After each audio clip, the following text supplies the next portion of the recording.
Morning voice എന്ന പ്രതിദിന വചനധ്യാന പരമ്പരയിലേക്ക് ഏവർക്കും സ്വാഗതം.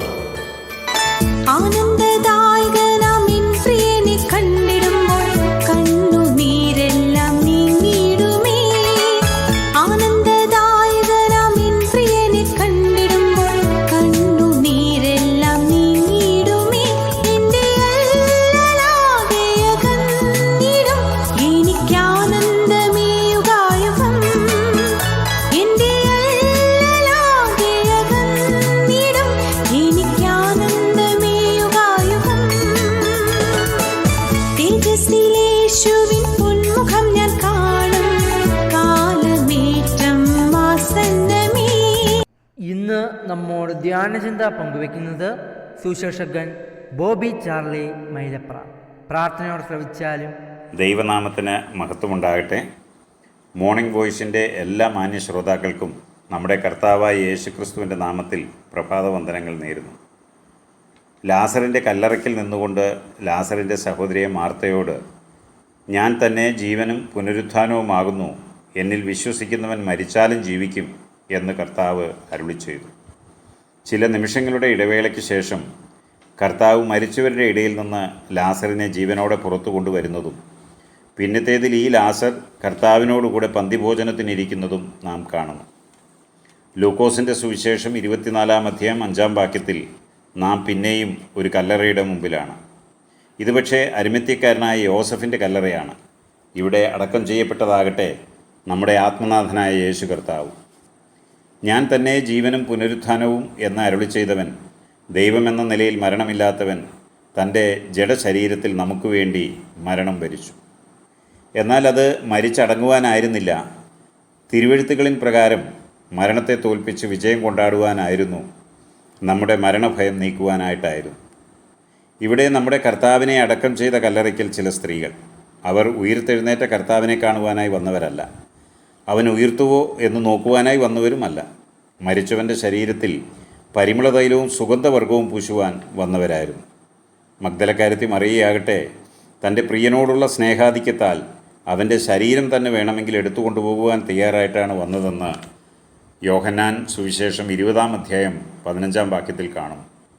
എന്നാൽ അവരോട് കല്ലറയ്ക്കൽ അവരെ എതിരേറ്റു വന്ന ദൂതൻ പറയുന്ന വാക്കുകൾ നിങ്ങളുടെ ശ്രദ്ധയിലേക്ക് കൊണ്ടുവരുവാനാണ് ഞാൻ ആഗ്രഹിക്കുന്നത്. ലൂക്കോസ് എഴുതിയ സുവിശേഷം 24-ാം അധ്യായം 5-ാം വാക്യം, നിങ്ങൾ ജീവനുള്ളവനെ മരിച്ചവരുടെ ഇടയിൽ അന്വേഷിക്കുന്നത് എന്ത്? പ്രിയപ്പെട്ട ദൈവമക്കളെ, നാമും മരിച്ചവരായിരുന്നു. എന്നാൽ കർത്താവായ യേശുക്രിസ്തുവിലുള്ള നമ്മുടെ വിശ്വാസത്താൽ അവനോടുകൂടെ ഉയിർത്തെഴുന്നേറ്റ് സ്വർഗത്തിൽ ഇരുത്തപ്പെട്ടവരാണ് നാം ഇന്ന്. എഫേസ്യർ 2:7, കൊലോസ്യർ 3:1 ആദിയായ വചനങ്ങൾ ഇത് നമ്മെ ഓർമ്മിപ്പിക്കുന്നു. അന്ന് കർത്താവിൻ്റെ കല്ലറയ്ക്ക് മുമ്പിൽ തിക്കിത്തിരക്കിയതുപോലെ ഇന്ന് ലോകം, നിൻ്റെ സ്നേഹിതർ, നിൻ്റെ പ്രിയപ്പെട്ടവർ നിന്നെ തിരയുന്നത് എവിടെയാണ്, പ്രതീക്ഷിക്കുന്നത് എവിടെയാണ്? യോഹന്നാൻ എഴുതിയ സുവിശേഷം 10-ാം അധ്യായം 10-ാം വാക്യം വായിക്കുമ്പോൾ നാം അറിയുന്നു, നമുക്ക് വേണ്ടി തൻ്റെ ജീവനെ വെച്ചുകൊടുത്തവൻ നമ്മെ ജീവൻ്റെ സമൃദ്ധിയോടെ ജീവനുള്ളവരുടെ മധ്യേ കാണുവാനായിട്ടാണ് ആഗ്രഹിച്ചത്. അവിടുന്ന് നമ്മെ ആശയോടെ വീക്ഷിക്കുമ്പോൾ നമ്മെ എവിടെ കണ്ടെത്തും? വീണ്ടു വിചാരത്തിനും വിലയിരുത്തലുകൾക്കും ആത്മപരിശോധനകൾക്കുമായി ഇത്ര ദൈർഘ്യമേറിയ കാലയളവ് മുമ്പെങ്ങും ഇല്ലാത്ത വിധം ഇന്ന് നമ്മുടെ മുമ്പിലുണ്ട്. ഒരു ആത്മപരിശോധനയ്ക്കായി നാം മുതിരുമോ? തിരിച്ചുവരവിനുള്ള ദൈവിക ആഹ്വാനങ്ങൾ കേട്ടില്ലെന്ന് നടിക്കാതെ നാം ഉണരണം, തിരുത്തണം, തിരിച്ചു വരണം. ജീവൻ്റെ സമൃദ്ധിയിൽ ജീവൻ തന്നവന് വേണ്ടി നിൽക്കാൻ നമുക്ക് ഇനിയെങ്കിലും ഇടയായിത്തീരണം. ഉള്ളതുകൊണ്ട് തൃപ്തിപ്പെടുന്ന അലസ മനോഭാവം വെടിഞ്ഞ് വചനത്തിലൂടെ ദൈവാത്മാവ് നടത്തുന്ന പ്രബോധനങ്ങളെ അർഹിക്കുന്ന വില നൽകി കൈക്കൊള്ളുവാൻ ഇടയായിത്തീരണം. എഫേസ്യ ലേഖനം 5-ാം അധ്യായത്തിലും ആവർത്തിക്കുന്ന ദൈവിക പ്രബോധനം, ഉറങ്ങുന്നവനെ ഉണർന്ന് മരിച്ചവരുടെ ഇടയിൽ നിന്ന് എഴുന്നേൽക്കുക, എന്നാൽ ക്രിസ്തു നിൻ്റെ മേൽ പ്രകാശിക്കും. ഇന്ന് പ്രഭാതത്തിൽ ഈ ലഘു പ്രബോധനത്തിന് ചെവി കൊടുത്തിരിക്കുന്ന പ്രിയപ്പെട്ടവർ ഏവർക്കും ദൈവത്തിൻ്റെ പരിശുദ്ധാത്മാവ് ധാരാളമായി കൃപ നൽകട്ടെ എന്ന് ഞാൻ പ്രാർത്ഥിക്കുകയാണ്. നാം ഒരുമിച്ച് നമ്മുടെ കർത്താവിന് വേണ്ടി, നമ്മെ സ്നേഹിച്ച തൻ്റെ പുത്രനെ തന്നെ നമുക്ക് വേണ്ടി ഏൽപ്പിച്ചു തന്ന പിതാവിൻ്റെ സ്നേഹത്തെ പ്രതി ജീവചൈതന്യം പ്രാപിച്ചവരായി ഒരുങ്ങി ഉണർന്നു നിൽക്കാം. ഉത്സാഹത്തിൽ മടുപ്പില്ലാതെ ആത്മാവിൽ എരിവുള്ളവരായി കർത്താവിനെ സേവിക്കാം. തമ്മിൽ സ്നേഹിക്കുന്നതിലും കർത്താവിനെ പ്രസാദിപ്പിക്കുന്നതിലും അന്യോന്യം മുന്നിട്ട് നിൽക്കാം.